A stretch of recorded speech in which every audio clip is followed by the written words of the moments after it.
Hello, everyone. Anything to anybody? Hello. Hey, it's a great day in wherever you are.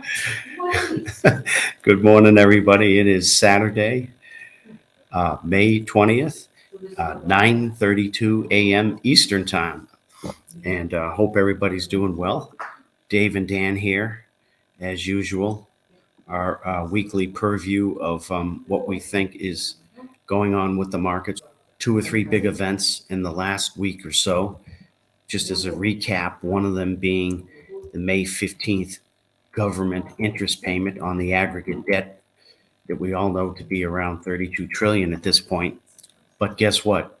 That doesn't count unfunded liabilities, which adds like maybe another 150 trillion. So, who's counting at this rate when you're up around 180, 200 trillion? Can it even be paid back? Coming up on June 1st is the U.S. Congress government to decide on the current debt ceiling. What's the choice? They're not gonna raise it again. Why would they create that crisis? What is the Hegelian dialectic? Problem, reaction, solution. Do you know it by that name? Yes, I do. Yep. So what does that mean? They create the problem, I guess, right? Knowing a certain reaction is going to happen, and then they come in. What reaction do they usually want? To create fear and have you. That's it, right there, fear. Because the whole point is to get you to beg for a solution that you would never agree to otherwise, like the Patriot Act and the NDAA. Yeah, all the really egregious stuff when you think about it. And you don't hear about that TikTok bill anymore, do you? I wonder if that thing passed. Probably some secret session. Yeah. Or they sent out, the bill for it that was, 7.5 inches thick at 2 a.m. to give the congressman, when they woke up in the morning, 7.5 minutes to review it. Well, do you remember the TPP and the TTPP or whatever the Trans-Pacific Partnerships? The countries that signed that document agreed to give corporations autonomy over their country. I don't see a problem with that. Right. They told Congress, you need to vote on this, but you can't read what's inside the bill. Or you can't get a copy. You can go into the room and read a copy, but you can't get a copy. Sounds perfectly logical and rational to me. Yeah. Right. Perfect place for cockroaches and rats. I mean, you can't make this stuff up, as the cliche goes. I mean, this is what movies are made of. If we were writing a comedy script, that would be a great comedy script. A parody on the government, a satire. Hey, Bob, I need you to go in the room and look at this 3,000-page document. You've got 7 minutes, and you can't take notes. You can't take a copy, right? And I need you to vote on it immediately. But so let's just finish the thought. So if they create the crisis, why are they creating the crisis? Well, that begs the question, doesn't it? What is it? What is their real plan? Well, we've talked about this a million times. Money rotates. Money rotates. So obviously, in the grand scheme of things, everybody, Dan, we've been through it. Everybody in their life has been through it. Everybody becomes expendable at one time or another. Absolutely. We've lived so maybe the time for the United States. No, that's a great point. This is what I say to people, whether they like the answer or not. Just look at history. Don't listen to me. My opinion means nothing. Just look at the empirical items and facts, the things that transpired in the past with every single empire known to mankind since the beginning of time, since the sun has risen and the moon's come and everything else. They've all come and gone. What makes us any different? I mean, why do we think that we're going to be here in perpetuity? It's taken us, 80 years after World War II? And if it weren't for the deal that was done in 1974 with setting up the OPEC dollar with Henry Kissinger and the boys, after Dickie Nixon took us off the reserve, April 15th, 1971, I think it was, that night. They are creative. You got to give it to them. That 10 or 15-minute speech, what were most Americans doing then? Just for fun, guys, not to put my parents. Would you do Dickie Nixon for me? You do a great job. I do? Oh, yeah. I'm not a crook. I'm not a crook. No, do him when he was announcing the going off the gold standard, suspending the gold. My fellow Americans, it is absolutely imperative that we make a shift from the use of gold to the ultimate fiat paper dollar. How was that? Good. No need to be afraid, people. No need to be afraid. Go out and spend. Go out and shop. I'm only on my 8th cup of coffee, guys. Sorry. Wow, this is my first. I asked them, do you remember what you were doing in August of 1971, roughly? Do you remember a speech by Richard Nixon, the president at the time, in August, where he talked about taking us off the gold standard? They had no clue, no idea. That is a massive piece in turning point in history. The reason Americans didn't notice, and the reason you got to give them some slack, Agreed. is at that time in 1971, gold was illegal for people in the United States to hold. Well, that's true. It doesn't concern you. Oh, well, okay. Well, I don't have any gold, so it doesn't matter to me. It was illegal for almost 40 years. April 5th, 1933. And all they have to do is they have gold supposedly on the books, the Fed, valued, I think, at $40 or $45 an ounce. All they have to do is revalue that gold to, say, $25,000, right? Even 10. And what's it do to their balance sheet? Well, it improves it greatly, right? It includes the debt to equity ratio. It's like if your portfolio was worth $10,000. Yeah. And the next day it was worth 10 million or 10 billion. 2 or 3 years ago, they made gold a tier 1 asset. You remember that? What does that mean? It means that it counts on the bank's books the same as cash, the same as currency, the same as fiat. Oh, gotcha. Whereas they used to discount it. And so it discouraged banks from holding it on their balance sheet because you were spending $1,000 an ounce on gold, but you could only take credit for like $500 an ounce on your sheet, on your books. So that doesn't sound like a good deal, does it? Now, if you need security, safety, are you going to trust the dollar, the euro, the Swiss franc, or Bitcoin? Bitcoin's not a tier 1 asset, or are you going to put it into gold? And that's why you see a record buying of gold by the central banks. Gold is not easy to hold. It's very heavy. It's physical in nature, to say the least. Where do you put it, physically? Where do you store it? How do you protect it? If the gold is held in one central location and they just allocate the gold to a new owner, so the banks just have to make an electronic purchase, that's one thing. But if they're physically taking possession of the gold, then that's a major, major move. As you've said before, a lot of times Jamie Dimon and these other guys, they tell you one thing and then they're in the background like the chipmunk, right? Yeah, absolutely. He was threatening his employees, remember a year or two ago? If anybody engages in Bitcoin, has anything to do with it, buy it. Any employee here, they will be fired. Well, what did they just do? They just rolled out, or they're in the process of rolling out their own crypto. Right? The Onyx platform or something. Bank of America, for example, perfect example. They own more crypto patents than any other mainstream bank. Oh, by the way, they are in bed like this with Ripple. Now, why is that? I'll just leave you on that note. They hate crypto so much and can't stand it, right? Well, the smart banks, like that SVB bank, they didn't hedge themselves. And you see what happens when you don't hedge yourself if it goes against you. You get blown up. So the banks may not like it, but they may realize that it's the cost of holding it. My 2 cents is with the SVBs of the world, the FTXs. What's the other one? The Russian exchange there that went down hard.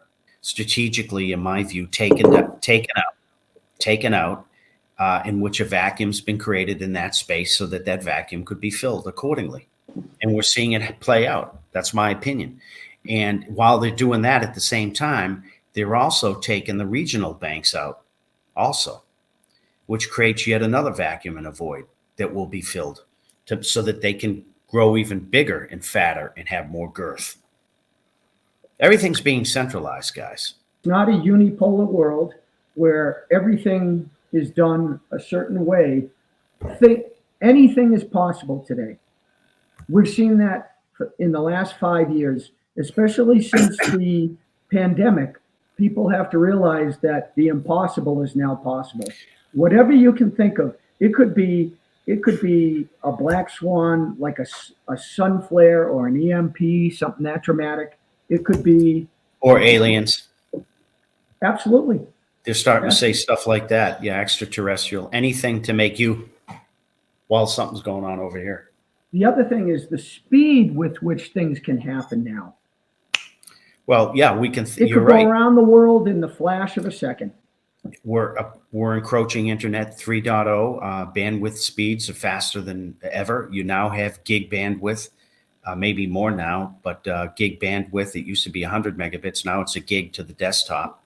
Download speeds, upload speeds, Internet 3.0, quantum computing. More and more devices are on the Internet of Things. And only 208 years ago, I just called it up, June 18th, 1815, was the Battle of Waterloo. That Battle of Waterloo is what made the Rothschilds what they are now. Rothschild had certain spies employed or techniques. He was able to get word many hours, maybe a half a day or a day before the general market. And That's so a good point. he was able to fake out his competition, and everybody sold him their assets for literally pennies on the dollar. Right, and that technique has been being employed since then. Probably the biggest guys on the street, from the Carl Today icons. it's called talking your book. Yeah, icons of the world, Berkshire Hathaway, Larry Fink, you name it. I'm sure they all use these. Absolutely. When you see on Yahoo Finance, and you see that all these analysts are saying it's a buy, and they give a price target, Dan, I know you put a lot of weight into that. You have to realize that all those people might have a position that they're trying to get you to take off their hands. They're trying to dump it onto you. You're always referencing it. I do for a reason. Okay. And so one of the two biggest metrics, guys, that I look at is who are the holders. I want to know the top 10 holders. And real simple, if I see BlackRock in there, if they're in the top 5 or top 3. No, I'm not talking about that. I'm talking, you go in and you're like, okay, they say it's a price target of this, and the analysts say it's a buy. I understand. And so at the same time, with that same item that you're referencing, a lot of times, guess who's in there as a major holder? Okay, usually it's 60-70% institutionally held, and you've got the Vanguards and the BlackRocks of the world in there, right? I mean, they've got hundreds of analysts, if not thousands, okay? So they're not going to plunk their money down, guys, and own millions of shares of a company if they're not feeling pretty good about it. So who am I to basically question that, challenge it, and take it on? I'm not. I'm just one man with one brain versus thousands of analysts. How often does that get updated? Is it quarterly? Quarterly, so you might be dealing with 2-month-old news. They might have sold all their position yesterday, and you wouldn't know. And I realize that as well. So that's why I do put stock in it, but I tread lightly with it, because you're right. It's quarterly updated, and they might have unloaded all their stuff by then. But if you watch it over 6 months, a year, 2 years, and they're still in there. Yeah, but if things are going to happen quickly, it's not going to take a month. It's not going to take a week. It's not going to take a year. That would be a great fake out, wouldn't it? Because you would never know. Okay, so I agree, right? So I'm the first to admit no system, no methodology, etc., is 100% accurate and foolproof all the time. That's the nature of trading as well, by the way. Because if they own 70% of a stock and they decide to dump it, then actually could create more peril for you. 100%, amigo. I mean, that's why when I go in there long on stuff, or even short for that matter, I'm a maniac when it comes to, my risk mitigation. Supposedly 43% of Berkshire Hathaway's position is in Apple. And if that's true, how often do you hear about pros taking that much risk with one position? Is if your goal is to do a head fake, wouldn't you put that information out there? Do you think So- Warren Buffett would find out that China's production has been shut down before us or after us? Totally agreed. So here's what I will say to counter that. Warren Buffett read the whatchamacallit investor at 12 years old, and he was off and running. He did not become a millionaire, but he didn't become wealthy till he was 50. And he made the bulk of his money up until that point, if not all of it, on one ticker. It's Coca-Cola. So, here's a misnomer for you guys that I've read on the wealthy. Here's what the wealthy do that the middle class and the poor don't do is we're told all the time to dollar cost average, which isn't a bad thing. And we're told all the time, though, especially to diversify. Well, actually, to a lot of the big hitters and the billionaires of the world and stuff, it's counterintuitive. They actually don't believe in that, my understanding. What they believe in is doing your homework, your due diligence up front, and making a calculated bet / big risk, right, into that one thing that's going to give them that massive, huge pop. They tell the little guy, though, you got to diversify across 27 things. That waters you down. You can't become an expert on 27 things versus the one thing that they plunge head into after they've done their massive due diligence. And that's why most people buy ETFs now. Then they don't have to do the due diligence. Yeah. Yeah. Well, that's why Kathy Wood has the ARK fund and everybody piled into it. The ARK fund. She's a genius. She is a genius. Yeah. And, if that's a good point. So would she look like a genius without the glasses? Exactly. Yeah. They all wear the glasses and, whether they need it or not to look more intellectual. The Triple Q and the SPY are great examples. Yeah. And when the market's going up, it drives those individual stocks higher. Sometime in June, I don't know the exact day, the other big event is the quarterly corporate tax interest payments as well. I guess that's a big macro event. That's a particular drain, I guess, on it is, but it also that Yellen didn't allude to this, but others have that money coming in will extend the ability of the government to fund certain activities for longer than they have indicated. My understanding is July 1st is the rollout of the Federal Reserve CBDC, central bank digital currency, to ultimately, as I understand it, replace the dollar. Hold on to your hats. What's that going to do?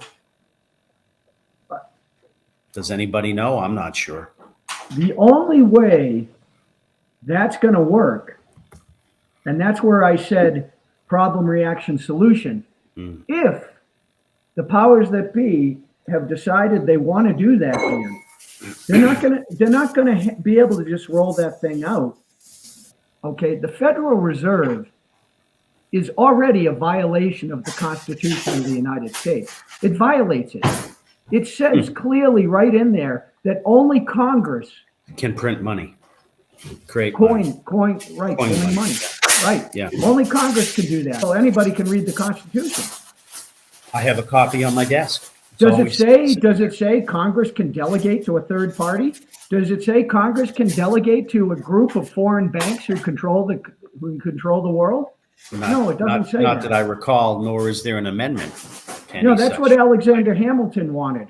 And, yeah, he was a staunch Federalist. Yeah. Yeah, and I think he was killed on purpose.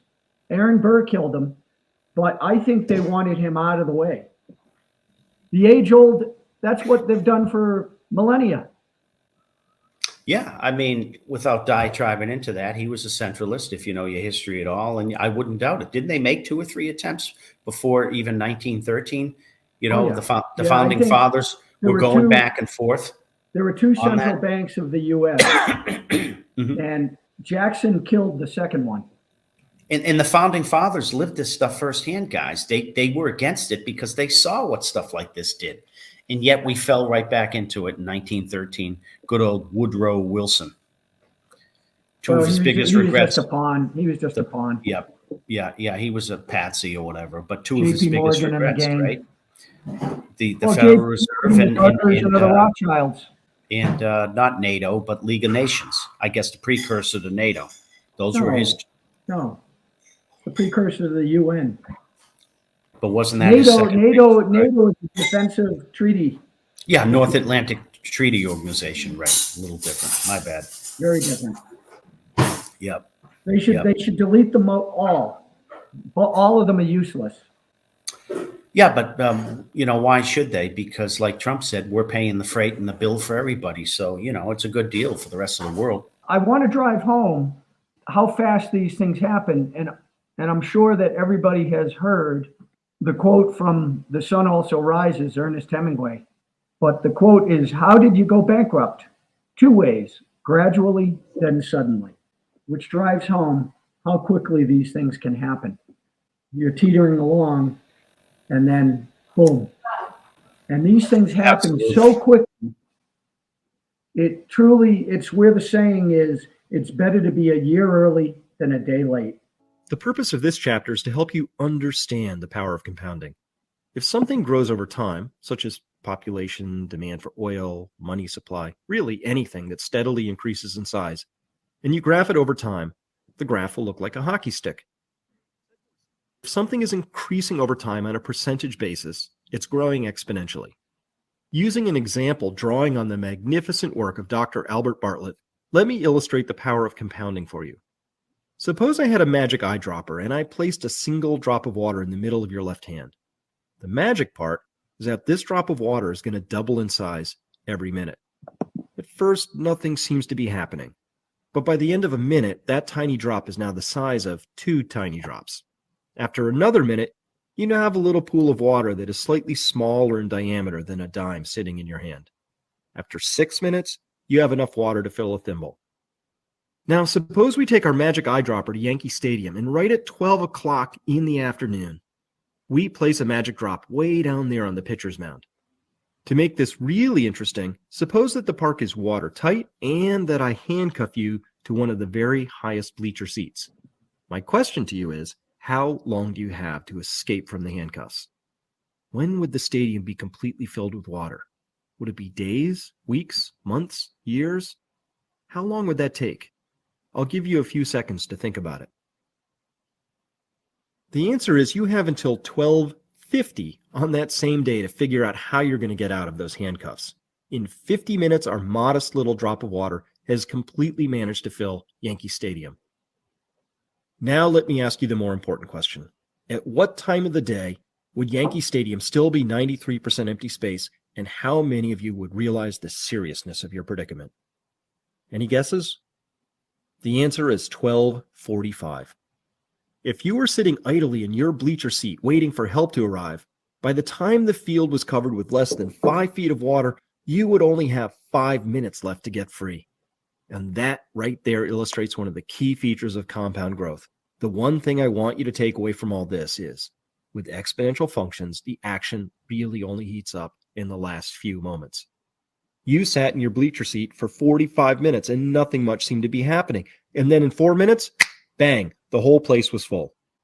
This example was loosely based on a wonderful paper by Dr. Albert Bartlett that clearly and cleanly describes this process of compounding. Dr. Bartlett said, the greatest shortcoming of the human race is the inability to understand the exponential function. And he's absolutely right. With this understanding, you'll begin to understand the urgency I feel. There's simply not a lot of time left once you hop on the vertical portion of a compound graph. Time gets short. This makes compounding the first key concept of the crash course. So what do you think? You're on mute. That he said we don't do a good job as human beings understanding. It's mind-boggling to us. We don't properly take it into account. Well, we can't. We can't. We don't have reference points. See, you notice how as we get older, time moves faster? And I think it's just experience, maybe. So that answers your original question. Are we ever going to pay the debt? Well, no. No, I don't. No, we can't. Because it's already run away from us. The debt horse, if you will, metaphor, got out of the barn. Yep. So if the interest rates go up to 5% on the money, then we're paying just 1.6, soon to be $2 trillion just on debt servicing. Just on the interest, yeah. No principal payback, just on the interest. And Yeah, yearly taxes that we pull in, it's 5 to 7 trillion. A considerable amount of the tax revenue will go towards just servicing the debt. Yeah, like It will be the a largest quarter. line item on the budget. And you want to know a way you can understand it? Your lifestyle has more bills coming in than you have cash in the bank or what your job can provide. That's And the average that's American. okay until the day the credit card company or the bank or whoever calls up and says, you're shut off. You got to pay us back. Now, what does that mean? It means you're screwed, Dave. Unless you've got liquidity to instantly knock that stuff out, right? To free up that debt mechanism for you. What do? It's game over, right? If you don't have any liquidity What does at it all. mean for you? Be You go- specific. For me personally, Well, in the example, the that I average just- person, yeah, you could go bankrupt, right? it means your life changes right like that. Yeah, in a Right blink. like that. You can't buy food. You can't pay your rent or your mortgage. Right. You can't pay your car payment. I know you're screwed. So when the people say this could never happen in the United States, oh yeah? You see it every month. You hear about more people moving away from the dollar. And you hear people say, well, what are they going to replace it with? What are they going to replace it with? And as I talked to you last week about, it doesn't have to be replaced. People just have to not use it. What this video we just watched says, this could happen next week. The market rose this week because everybody out there is saying, debt limit's not an issue. It's not, we've raised it before, we'll raise it again. And most likely that's the case. But as I just said, some external influence, if they come in and say, no, you can't. You know, they're blaming Putin. They're blaming the Chinese. Now they're probably going to blame the Ukrainian war. Well, we had to support that, you know, on and on and on.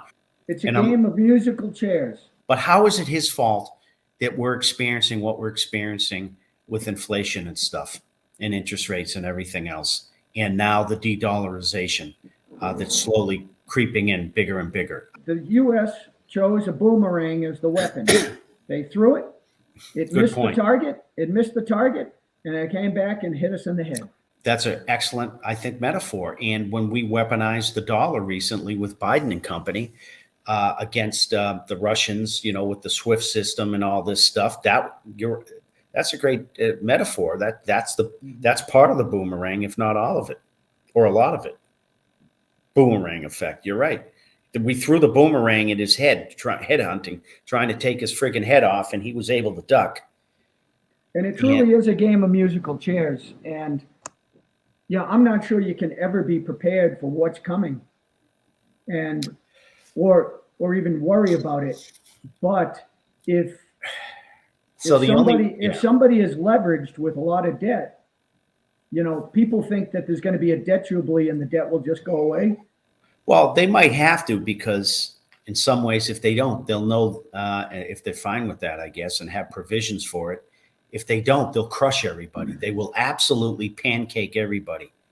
And if they were to pancake and crush everybody, except the really wealthy and the elite, what would that mean? Well, I guess you've just made the U.S. a friggin' fifth world country, literally, in a blink of an eye overnight. Our culture and our society, it's already a third world country in many ways.